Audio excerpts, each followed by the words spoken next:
In our Wednesdays at One Bible study today, we're filming on a Wednesday, we're going to be talking for the next 2 weeks about the little book called Haggai, Haggai. And Haggai was a prophet in the middle of the 6th century BC. He was writing around 535 BC. And he's writing to the people who have been returned from the Babylonian exile. They've been away. Their temple was destroyed in 587. And the temple was the heart of who they were. It was the space where literally God lived. And when it was destroyed by the Babylonians, it ripped out their heart and soul. When they were liberated from captivity, one of the first things that Haggai and others pushed the people to do was to rebuild the temple, because it was so much a part of the people's identity. And they did. And that temple lasted for some time. You know, I'm standing here in the midst of our temple, 100 years old this month. And the question is, you know, what do we do with these temples these days? For the Israelites, the temple was the center of everything. It was where God lived. It was where all the activity happened. And that was true of Christian churches for a long time, too.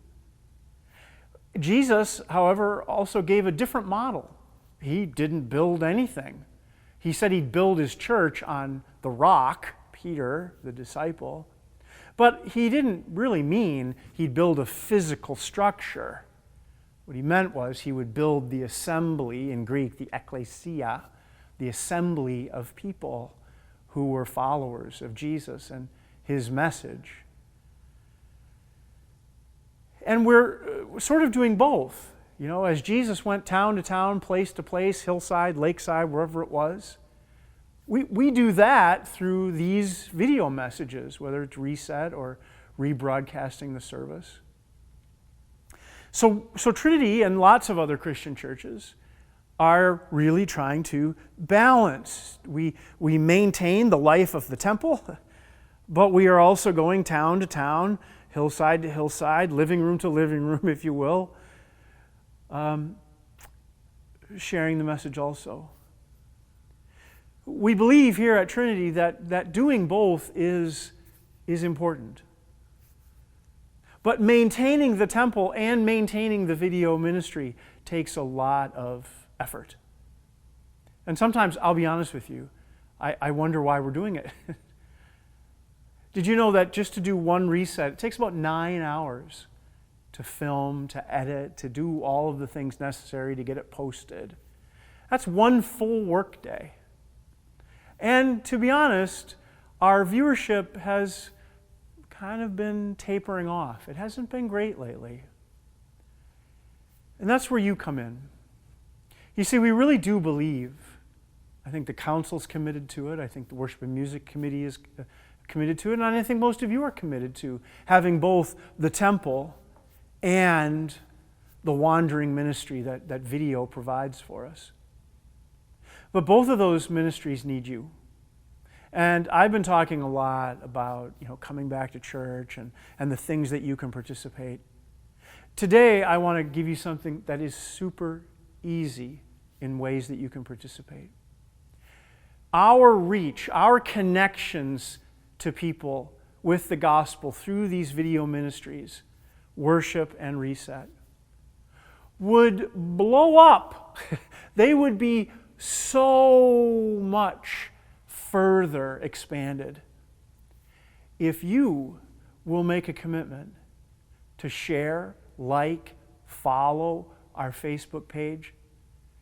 If you'll recommend things to your family, to your friends, you know, if you, even if you feel like you have just a little network on Facebook, not a whole lot of friends on Facebook, that's okay.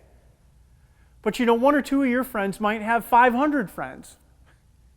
And if you share something to them and they share it to them, all of a sudden our network expands exponentially. And you know what? This is nothing new. This is just the 21st century version of what the early Christians did. This is what Jesus told his disciples to do. Go ye therefore, make disciples of all nations. Tell people about the message. Paul wrote his letters and over says to his followers, look, this thing's only going to take off if you guys work together and not only tell, but live the gospel story in your community. And that's how Christianity went from 1 to 12 to hundreds to thousands to the world as they know it and to the world as we know it. We can't depend on video alone to be the answer. Because even the best video in the world, and Dave does some pretty good ones, if nobody sees it, it doesn't have an impact. The same thing with the gospel. If your Bible sits in the drawer at your home and is never actually used, well, it's not very effective. So I'm asking you this week, just like Haggai called across the 2,500 years ago, called to his people and said, establish the temple, do whatever you can to make it solid, to make it an active part of the community. I'm asking you to do that with this temple, to support it with your time, your talent, your treasure, your testimony. That's the telling part. And even your hands and feet, your body. And I'm asking you to do the same with our videos. Do you know that on a 40-to-1 basis, email is still the most effective, most opened, most acted upon medium that we have in the digital realm? You may not be on Facebook, but I guarantee you almost every one of you has at least one email address and a whole address book that goes with it. Wouldn't you maybe just once, before the end of this year, because Christmas is coming, or at the beginning of next year, pick something that you've loved at Trinity, something from our website, something from a video, a worship service that you really loved. Send that link to your address book and say, friends, would you do me one favor and just take a look at this? And if you like it, share it with somebody else. You will not believe how literally things could be changed overnight. So, I hope that you'll take this opportunity to establish God's kingdom, to share God's kingdom, not just in these brick and mortar temples, but wherever you go. That's our next step. Trinity has gone as far as it possibly can